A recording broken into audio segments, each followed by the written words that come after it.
Shalom, selamat tahun baru Bapak Ibu dan Saudara yang dikasih Tuhan. Mulai Januari 2024 ini saya akan memberikan pesan Ketua Umum Sinode GBI yang ditujukan khususnya untuk para pejabat GBI, yaitu pendeta, pendeta madya, dan pendeta pratama, berupa arahan atau petunjuk yang perlu disimak serta kita bisa bagikan kepada semua hamba Tuhan yang lain. Jadi ini khususnya bukan untuk jemaat biasa tapi terutama untuk para pejabat GBI. Yang pertama, tema 2024 adalah beriman teguh kepada Kristus. Di tengah segala tantangan yang kita hadapi dari tahun ke tahun, mari kita memiliki iman yang teguh kepada Kristus yang bisa memberikan kemenangan kepada kita. Tema tahun 2023 adalah hidup berfokus Kristus. Tema 2024 adalah beriman teguh kepada Kristus. Saya dorong, khotbahkanlah Kristus. Jangan hanya khotbah tentang berkat, tentang sukses. Jangan hanya berkhotbah tentang apa yang diinginkan jemaat, apa yang kita mau dari Tuhan, tetapi apa yang Tuhan inginkan dari kita untuk kita bisa kerjakan. Yang kedua, sepanjang bulan Februari sampai Juni 2024 akan diadakan sidang majelis daerah khusus gembala yang bisa dilakukan secara hybrid, onsite dan juga online. Lakukan secara lebih sederhana, bisa dilakukan di salah satu gedung gereja tertentu, nginap boleh di rumah kenalan atau di rumah jemaat yang mau membuka pintu rumahnya bagi hamba-hamba Tuhan yang datang dari beberapa tempat, dan tidak harus di hotel. Dan kalau dilakukan beberapa hari, biar gereja lokal dimotivasi untuk memberikan subsidi untuk makan pagi, ada yang makan siang, ada makan malam, ada perjamuan kasih sehingga kita bisa merasakan kebersamaan sebagai tubuh Kristus.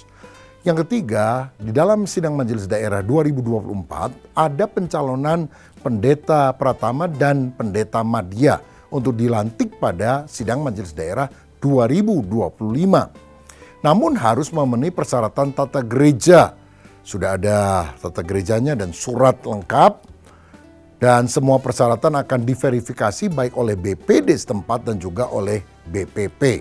Beberapa hal yang saya mau bagikan antara lain, pencalonan itu harus sesuai dengan kuota rasio perbandingan antara jemaat dan pejabat. Misalnya, jemaat yang ada 12-75 orang itu satu pejabat.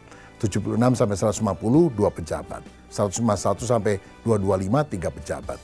225 sampai 300 4 orang pejabat. Jadi ada kelipatan 75 ya. Tetapi kalau dari angka 301 sampai ke 600 itu kelipatannya per 100. Jadi 300, 400, 500, 600. Kalau dari 601 sampai 1000 kelipatannya per 125. Dan di atas 1000 anggota jemaat kelipatannya 200. Jadi kalau dari 1000 menjadi 1200 boleh tambah satu pejabat. 1400 tambah 2 pejabat. Begitu selanjutnya. Lalu jabatan wakil gembala bisa dilakukan untuk jemaat yang cukup besar. Jadi kalau jemaat minimal 300 orang boleh satu wakil gembala. Kalau 600 orang boleh 2 wakil gembala. 900 orang 3 wakil gembala. Begitu selanjutnya kelipatan 300. Lalu pengusulan PDP dan PDM hanya boleh dilakukan bagi gereja lokal yang mengembalikan persepuluhan setiap bulan melalui virtual account minimal 70% ke BPP dalam periode berjalan tanpa dirapel. Ya, juga tentu iuran pejabat ke BPD. Syarat ini juga berlaku bagi yang nanti akan diusulkan sebagai anggota majelis pekerja lengkap meliputi majelis pembina, badan pengurus pusat, badan pengurus daerah, dan pendeta perwakilan daerah. Dan seluruh staf yang mau dilantiknya, baik di BPP maupun di BPD. 70% minimal untuk setiap periode yang ada. Jadi kalau 1 tahun, ya 70% begitu. Lalu untuk pelantik yang keempat, untuk pelantikan tahun 2025, di tahun 2024 akan dilakukan diklat pejabat PDP atau PDM sebanyak 20 modul mata kuliah seperti waktu yang lalu. Namun ada perbedaan. 6 modul untuk PDP dan 8 modul untuk PDM, masing-masing 2 jam, akan dilangsungkan berdekatan dengan pelaksanaan SMD 2025 sehingga transportasinya tidak bolak-balik. Namun ada 14 modul PDP dan 12 modul PDM yang berkaitan dengan teologi GBI dan tata gereja GBI yang akan dilakukan secara online, disiapkan oleh Departemen Diklat dari BPP. Satu modul itu 3 kali pertemuan masing-masing 3 jam isinya. Dan tiap mata kuliah online setara dengan 2 SKS yang bisa ditransfer ke STT di lingkungan GBI.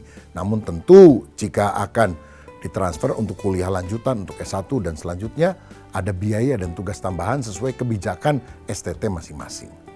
Yang kelima, calon PDP dan PDM yang bergelar minimal S1 dari STT di lingkungan GBI yang telah terakreditasi oleh BAN PT dan terdaftar di APB Asosiasi Pendidikan Bethel tidak perlu mengikuti kuliah online ini, tapi wajib mengikuti diklat khusus tentang pengajaran GBI dan tata gereja GBI beserta ujiannya yang rentang waktunya, isinya akan disampaikan oleh Departemen Diklat dan Pemuridan GBI.